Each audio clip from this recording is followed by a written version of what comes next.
नमस्कार दोस्तों, चलिए आप पढ़ रहे हैं आइडियल एजुकेशन स्टडी पे, जिसमें बिहार बोर्ड 2026 के लिए subject mathematics chapter 1 VVI chapter wise objective questions देखने जा रहे हैं। इसलिए पैसेंस बनाया। आज हम लोग पहला लेक्चर में पहला 10 ऑब्जेक्टिव्स को देखेंगे। तो शुरू करते हैं। पहला ऑब्जेक्टिव है निम्नलिखित में कौन सा अभाज्य संख्या है। निम्नलिखित में कौन सा अभाज्य संख्या है।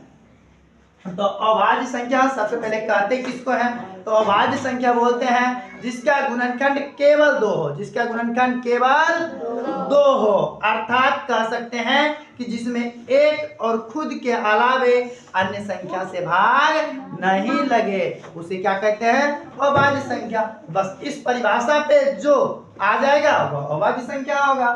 तो 27 पहला है। 27 में देखते हैं तो 3 और 7 से लग रहा है, 3 और 9 से लग रहा है, इसलिए यह क्या हो जाएगा, भाज्य हो जाएगा, अभाज्य नहीं हुआ।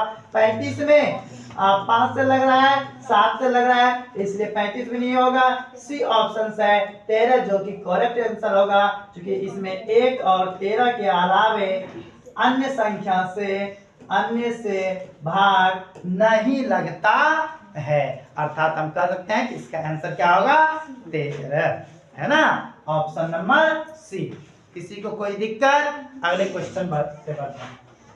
अगला क्वेश्चन है आपका, यदि ए और बी अभाज्य संख्या है, ए और बी कौन सी संख्या है, अभाज्य संख्या है, तो एलसीएम ए बी का होगा।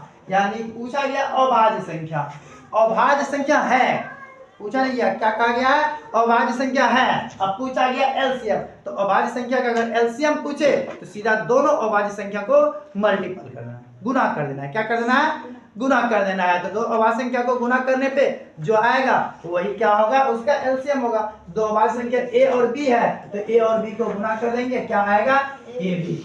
ये ए बी ऑप्शन क्या नंबर क्या होगा, सी नंबर का हो गया। कोई दिक्कत किसी को नहीं। अगले क्वेश्चन पे बढ़ते हैं।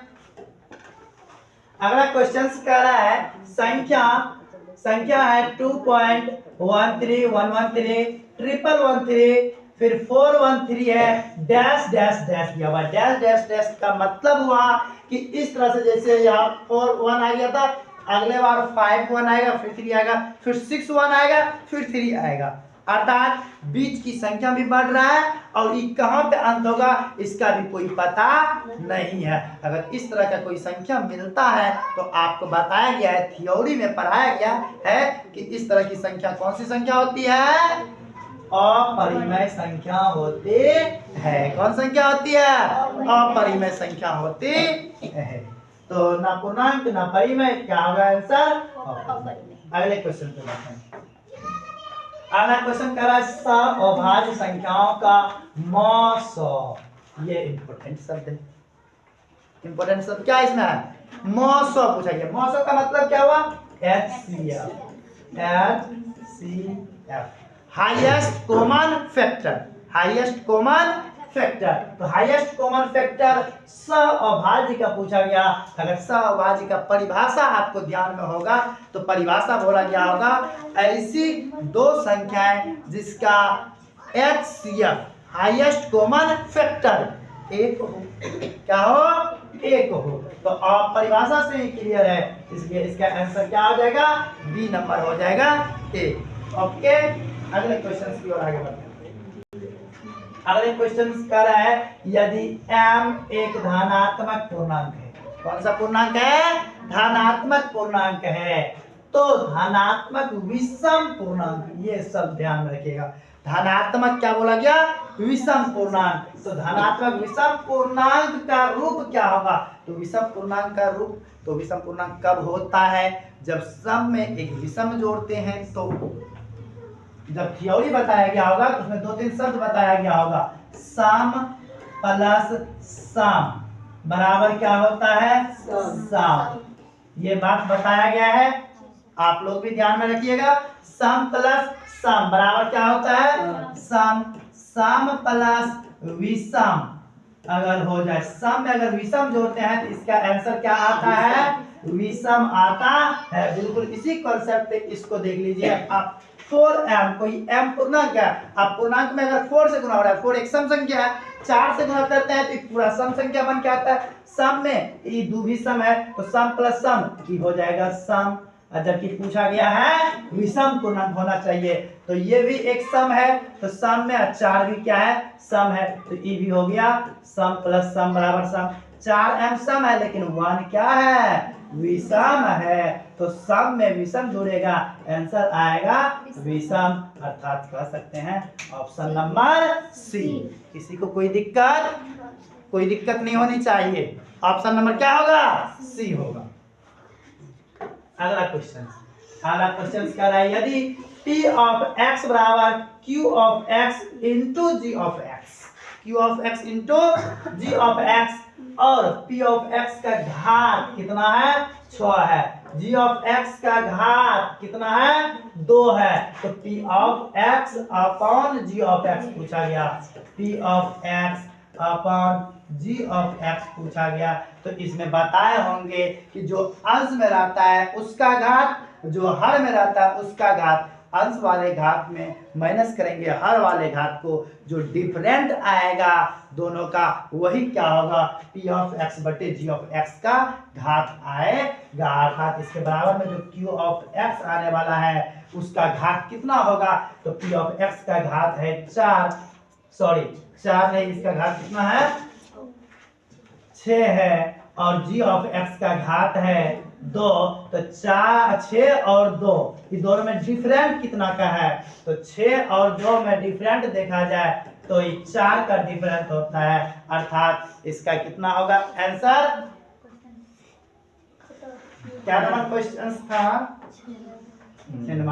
तो इसका आंसर कितना आ जाएगा, 4, ये हो जाएगा ऑप्शन नंबर ए। कोई दिक्कत किसी को, अगले क्वेश्चन की ओर आगे बढ़ते हैं।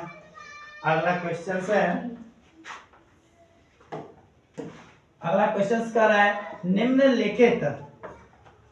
निम्नलिखित में कौन अपरिमेय नहीं है, शब्द क्या ध्यान में इसमें रखना है, क्वेश्चन कर रहा है अपरिमेय नहीं, अपरिमेय नहीं का मतलब क्या हुआ, परिमेय, जो अपरिमेय नहीं है तो क्या होगा, परिमेय, परिमेय नहीं मतलब अपरिमेय, तो क्वेश्चन कह रहा है अपरिमेय नहीं, अर्थात पूछ रहा है परिमेय, क्या बोल रहा है, परिमेय, तो परिमेय कह रहा है, तो देखिए पाई एक अपरिमेय संख्या है, सब कोई जानते हैं शुरू से, √7 भी क्या है, अपरिमेय संख्या है, उसके बाद इसमें √2 अपॉन में है √5, ये भी क्या आ जाएगा अपरिमेय, इसमें क्या है 3 √75 अपॉन में है √48, अगर इसको कैलकुलेशन हम करते हैं तो 3 √75 है तो 75 का हो जाएगा 5 से 15 बार में लगेगा ना, कोई बात नहीं, इसमें पहले 3 से ही लगा लेते हैं, 3 से लगेगा 25 और 5 से लगेगा तो 5 आ जाएगा, 2 5 में 1 5 बाहर आएगा, 1 3 अंदर फंसा रह जाएगा, अर्थात हम कह सकते हैं 3 गुना 5 गुना कितना रह जाएगा, √3 रहेगा। 48 का अगर हम बाहर निकालते हैं तो 48 जो होगा 2 से 24 आएगा, फिर 2 से 12 आएगा, फिर 2 से 6 आएगा, 2 से 3 आएगा, अर्थात 2 को 2 क्या आ जाएगा, बाहर आ जाएगा, और 1 √3 फंसा रह जाएगा, √3 कट गया, इसका आंसर क्या आ जाएगा 15/4, जो कि कंप्लीट है, रूट से बाहर आ चुका है, अर्थात इसका आंसर क्या होने वाला है, डी आंसर होने वाला है। तो इस तरह का कोई क्वेश्चन रहेगा कर सकते हैं, बहुत आसान तरीका से कर सकते हैं। चलिए अगले क्वेश्चन की ओर आगे बढ़ते हैं। अगला क्वेश्चन कह रहे हैं, यदि दो संख्याओं का गुणनफल दिया हुआ है, दो संख्या का गुणनफल कितना है 2166 है, एवं उसका मौस 19 है, तो लॉस, इसका एक फॉर्मूला बताया गया होगा कि जब गुणनफल रहता है तो LCM बराबर होता है दो संख्याओं का गुणनफल अपॉन में होता है HCF। बस इस पे पुट कर दीजिए, दो संख्या का गुणनफल है 21 66। HCF दिया गया है कितना है रे? 19 है, तो 19 हो गया। अब 19 से भाग देंगे तो 21 है, 19 से एक बार में लगेगा आपका शुरुआती देखिएगा तो 1 से शुरू होने वाला मात्र सी ऑप्शन है, इसलिए बिना उतना भाग दिए डायरेक्ट मार लेंगे क्या? Option number C. ठीक, अगला क्वेश्चन की ओर आगे बढ़ते हैं। अगला क्वेश्चन है, यदि a बराबर 23 गुना 3 गुना 5 हो और b बराबर 24 गुना 5 गुना 7, तब लॉस a और b का होगा। तो इसका a और b बराबर दिया है। a बराबर कितना देके रखा है? 23 गुना 3 गुना 5 और b बराबर देके रखा है 24 गुना 5 गुना 7। इसका क्या निकालना है? लॉसो। लॉसो का मतलब क्या होता है? एलसीएम। एलसीएम, तो एलसीएम निकालना है a और b का। तो इन दोनों में देखेंगे कि दोनों में जो पहले कॉमन आ रहा है, तो पहले इसको ले लेंगे कॉमन वाले को 5। इसके अलावा कोई अंक या संख्या कॉमन नहीं आ रहा है, तो सबको गुना कर लेंगे। 5 गुना 3 गुना 7, फिर 23 24 है, तो 23 गुना कर लेंगे 24। इस सारी संख्या को आप गुना कर लीजिएगा। इसको गुना करने पे आंसर आएगा 57,960 आएगा, जो कि ऑप्शन नंबर बी है। ऑप्शन नंबर क्या है? बी है। चलिए अगले क्वेश्चन की ओर आगे बढ़ते हैं। लास्ट क्वेश्चन है, लास्ट क्वेश्चन बहुत ही आसान क्वेश्चन है। देखिए कह रहा है कि 144 के अभाज्य गुणनखंड में 2 के घातांक, 2 के क्या बताना है? घातांक। घातांक जिसका बताना है, सिंपल भाषा में समझना है, तो इसको कह सकते हैं कि 2 कितने बार आता है इसमें? 144 में। 144 में 2 जितना बार आएगा आंसर उतना ही आएगा, घातांक उतना ही होगा। तो कितना बार आता है इसको पता करना है, तो 144 का आप एलसीएम ले सकते हैं। 2 से लगाइएगा आएगा 72, फिर 2 से लगाइएगा आएगा 2 या 6, उसके बाद 2 छाके 12, फिर 2 से 2 एकम 2, 2 अठे 16, फिर 2 से लगाइएगा कितना आएगा? 9 आएगा। बस 9 आ गया, उसमें 2 से भाग लगने वाला अब है नहीं। तो 2 की संख्या कितना है? तो 4 है। कितना है? 4 है। 4 2 है, इसका मतलब घातांक कितना हो जाएगा रे? 4 हो जाएगा। बोलो किसी को कोई दिक्कत? अगर क्वेश्चंस यहाँ तक सही से समझ गए हैं तो इंतजार कीजिए फिर अगले लेक्चर के लिए। अगले लेक्चर में हम आएंगे फिर अगले 10 क्वेश्चंस को लेकर के लिए। आज के लिए इतना ही। Thanks for watching this video.